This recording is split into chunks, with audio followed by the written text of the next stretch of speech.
Hi, this is Brittany Shadowins, and I play for the Lakeland Lakers girls basketball team, and this is Lakers Nation. Where are you from? I'm from Effingham, Illinois. What do you study here in Lakeland? I'm studying physical education to be a teacher, hopefully in PE and be a coach. I want to transfer to a D1 and hopefully continue my basketball career, but if not, then I'll probably transfer to Eastern. How long have you been playing basketball? Since kindergarten, but here this is my first year. What is your position? I'm a forward. You're not playing right now. Can you explain what happened? Around December, in the middle of the season, I got in a really bad car wreck and my femur snapped in half and I broke a couple of my ribs and I punctured my lung. So I'm done for the season. When are you going to be able to play? I'll be able to start playing again during the summer and then being games when the season starts. Do you have practice during the summer? Yes, we have open gyms and some tournaments and jamborees and stuff. So you're off for the season, but you still have to attend the games, right? Yes, I do. How do you feel about this? I mean, I love those girls and I love going to the games and stuff and I love watching. It's just sad. It's sad because I sit there and I just watch them do stuff that, I always think, oh, well, if they would have done this or if I was in there, I would have done this and maybe it would have been different, but that's about how I feel. But I do like watching them play and I love all of them, so. Does it make you miss the game a little more? Yeah, it makes me miss the game a lot. Was it hard to be enrolled in the basketball team here at Lakeland? Yeah, I didn't even get noticed by them until the last game of my high school season. So, and my coach was trying to talk to them, but it never really happened. Then he came to a game and then he talked to me afterwards. What made him think about you? It was our regional game, and of course I tried my hardest, and I was always going for stuff. I was making hustle plays, and I think that's what he liked. It wasn't even the fact that I was scoring, it was just the hustle plays. Do you think your height also had to do with his decision? Yes, I think my height had a major factor on his decision. Because I'm quicker than most post players, so, and that always is a perk for them to have a quick, tall person to run down the court.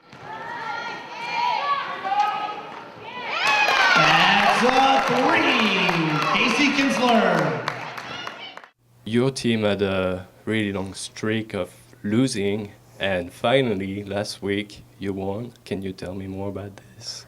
Yeah, we did have a long streak of losing, but we weren't really together as a team.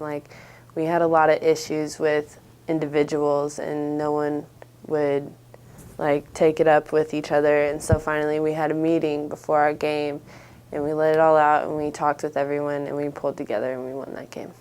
Everyone had someone else to blame for stuff, and then if they were sitting out then they would say it's so-and-so's fault. It was just a lot of girl fights. Exactly, that's exactly it.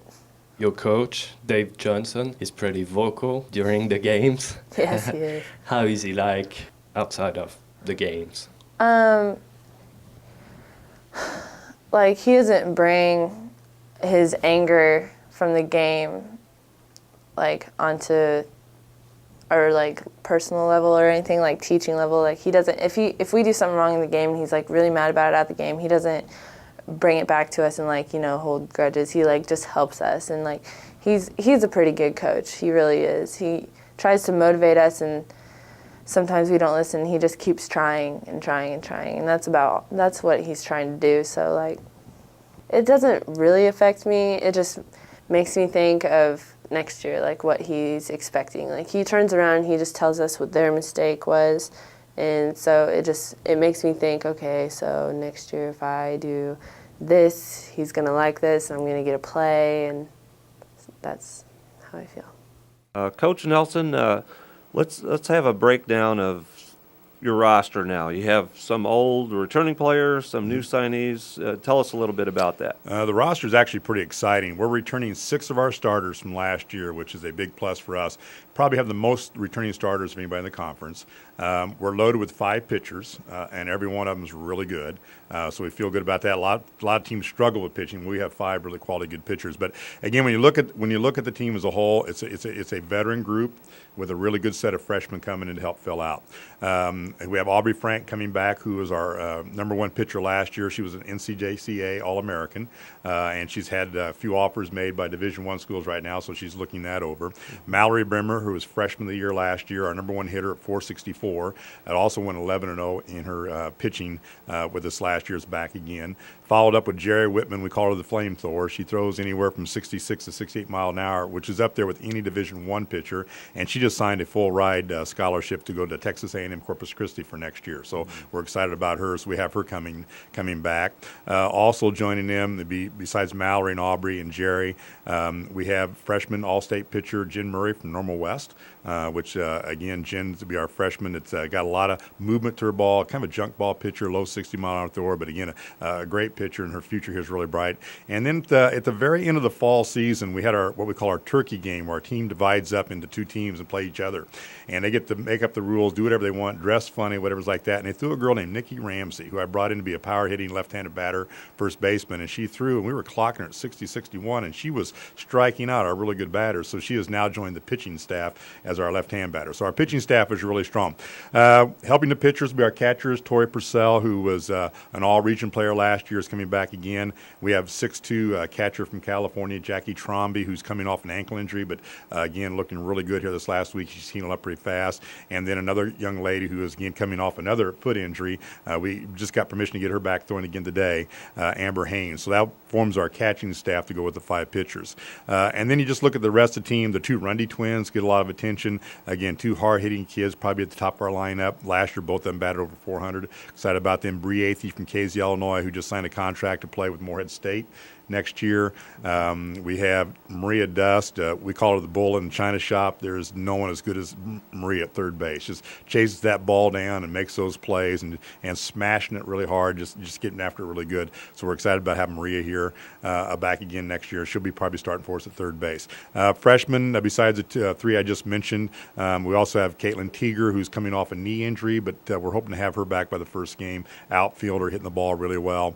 But it's just a really strong lineup up and down. So again, of the 6 returning starters, and then we have the All-State shortstop, Caitlin Rife. We call her Country. She's our farm girl, and she's coming in and fill up the shortstop spot. It's just going to be a really strong team, but more important, they're going to be exciting to watch.